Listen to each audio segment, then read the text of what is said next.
Hey guys, LevelCap here, and welcome back to another episode of This Week in Gaming. The next major update for Battlefield 5 drops next week.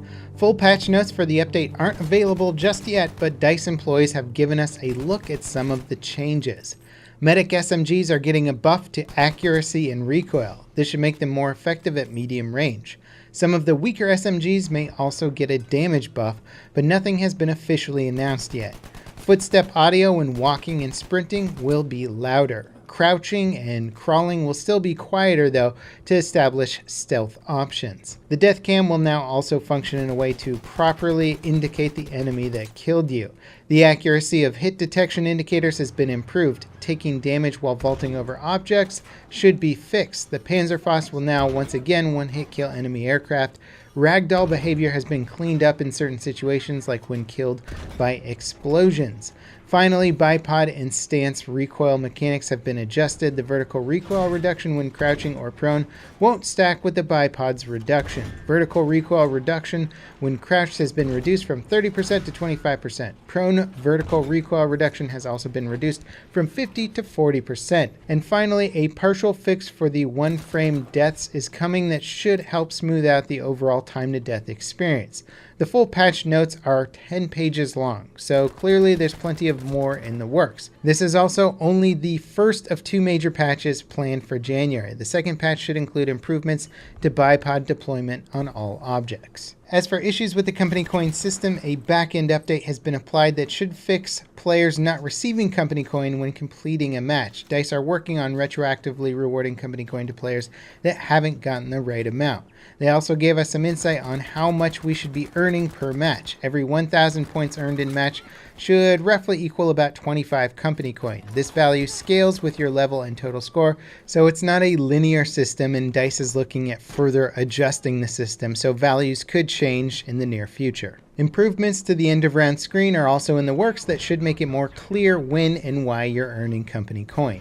Next week is going to be huge for update details on all fronts. We'll be getting full patch notes for next week's update and more info about the company coin situation. For a roundup of everything we know so far, be sure to check out my video from yesterday and stay tuned for more info next week. Bungie has ended their partnership with Activision. As part of the split, Bungie has retained full control over the Destiny franchise. It will remain available without interruption on all current platforms for the foreseeable future.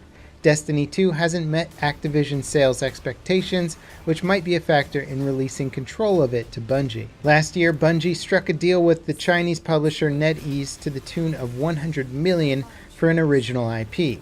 Moving forward, it sounds like the Destiny franchise will be Bungie's back burner as they develop new titles.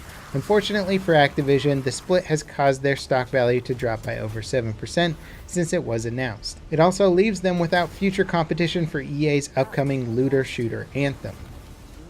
Speaking of Anthem, a new trailer for the game released at CES 2019 confirming it will support NVIDIA's new AI anti-aliasing solution DLSS. It uses data pre-calculated by NVIDIA on a per-game basis to do anti-aliasing with a reduced load to the user's PC compared to comparable solutions like temporal anti-aliasing. Currently, only Final Fantasy XV supports DLSS. Several titles like Battlefield 5, PUBG, and Hitman 2 have planned to support it in the future. Anthem's PC requirements have also been announced. The minimum and recommended system specs are decidedly mid-tier in terms of hardware, with the highest end recommended GPU being NVIDIA's RTX 2060. Probably the heftiest requirement is the 50 gigabytes of storage space for the game's installation. AMD and NVIDIA traded blows this week at CES 2019. NVIDIA announced a new entry in their RTX line, the RTX 2060.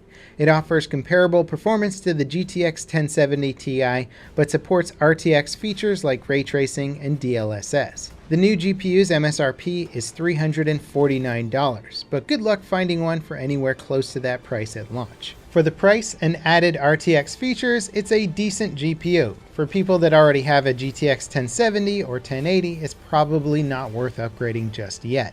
NVIDIA has also announced support for the AMD Adaptive Refresh Rate Sync technology called FreeSync. It's similar to NVIDIA's own G-Sync, which adapts the refresh rate of supported monitors to whatever the game is running at within a certain range. Unlike G-Sync, however, FreeSync doesn't require special hardware built into the monitor. It mainly uses the adaptive sync standard built into DisplayPort, but also supports HDMI and doesn't require any special hardware built into the monitor. The current list of FreeSync monitors officially supported by NVIDIA is pretty short, with only 12 making the cut.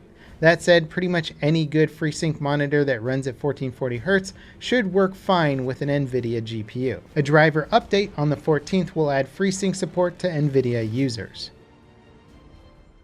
As for AMD, they announced their new GPU, the Radeon 7 Vega 2, the world's first 7nm gaming GPU. It's priced at $699, launches early next month, and has 16 GB of HMB3 memory.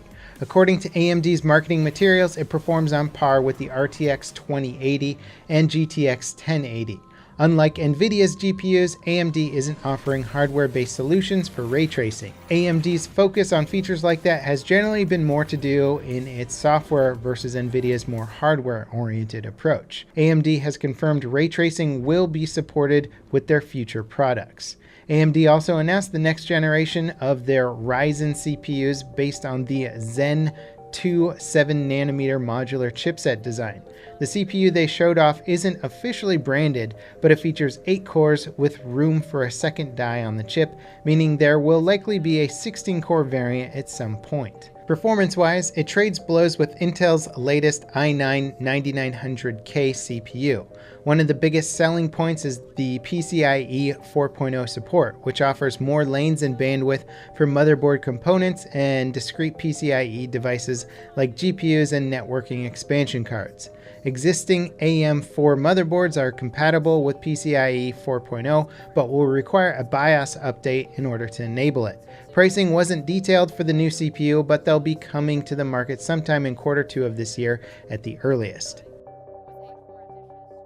As for AMD's upcoming Navi GPUs, they didn't officially announce anything, but they did confirm something will be rounding out their GPU offerings for 2019.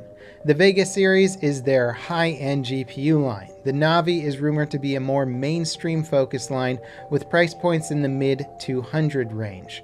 Despite the rumored bargain price, they're expecting to perform on par with the RTX 2080, which is the same as the Vega 2 they just announced for $699. It's likely the Navi will offer comparable gaming performance to high-end GPUs without the HMB2 memory that makes Vega 2 a killer for video editing and other GPU-focused tasks outside of gaming. Overall though, CES was relatively disappointing for gamers expecting affordable hardware options. The new GPUs announced, while sounding great on paper, still don't offer much of an upgrade from existing hardware. At the very least, it's good to know both AMD and NVIDIA are planning to provide a more extensive selection of budget-friendly options this year. Valve's banhammer fell many foes this past holiday season, banning a record 600,000 Steam users in December alone. The total bans for November were only 100,000 players by comparison. The uptick in cheating was obviously caused by CSGO going free to play in December. That said, Valve's multi-pronged approach to anti-cheat, which utilizes the VAC automated anti-cheat system, trust factor algorithm, and community reporting systems, is clearly working quite well. PlayerUnknown's Battlegrounds also swung the ban hammer this week, dealing out permanent bans to another 12 professional players. The developer has banned 16 pros in total since December. The most recent 12 were caught using a radar hack that reveals the locations of other players and loot. Gearbox CEO and controversial figure of the game industry, Randy Pitchford, is being sued by a former lawyer at the company for allegedly giving himself a secret $12 million bonus. The suit alleges that Pitchford struck a deal with the publisher of Borderlands against the franchise's profits, money that would traditionally be paid out to employees as a bonus in the form of royalties. The lawyer was fired in December for supposedly failing to back a loan given to them by Gearbox and using the company credit card to finance personal expenses. He's currently being sued by Gearbox. Pitchfork, Gearbox, and Sega were sued back in 2014 for using misleading marketing to sell Aliens Colonial Marines. As part of the lawsuit, Sega accused Gearbox of using money from their contract for Aliens to fund development of Borderlands 2.